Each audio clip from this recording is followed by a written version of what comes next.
I was just a little girl walking in the forest to buy alcohol for my stepmother. I had to walk through the cocoa farm, through the thick trees all by myself. And looking back today, I know it's just God. It has been God because that day could have changed everything. My stepmother had sent me to the village market to buy her local liquor, which I mentioned earlier in my previous video. When I got to the market, the seller recognized me. She took the container from me and filled it up. But then she said something that almost changed the day. She encouraged me to have some of the liquor to be sure she sold the right thing to me. And ignorantly, as a little girl of 8 years old, I took some of the liquor. On my way back home, I became very dizzy. The trees didn't look steady anymore.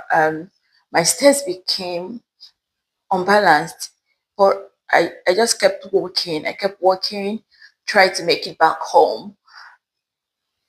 But the last thing I remember was falling.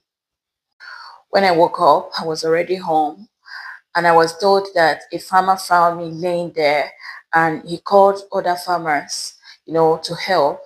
And by God's design, one of them, who was from our small village, recognized me and took me home. Looking back now, that moment looks very small, but think of it.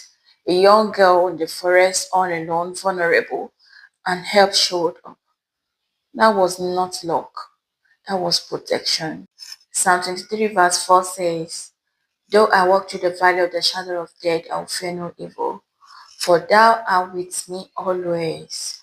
Even when I don't understand, God was there.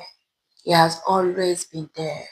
After that incident, my father took me to live with his sister in a nearby village, my aunt, and I was very, very happy because my cousins attended school in the city back then. So I said to myself, finally, I was going to start school. I was hopeful, but guess what?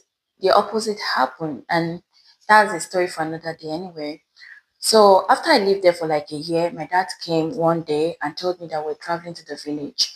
And I was surprised because it was just two of us. So when we got to the village, instead of him taking me to our house, taking me home, he took me to my stepmother's parents' house to live with them. And that was the beginning of another test.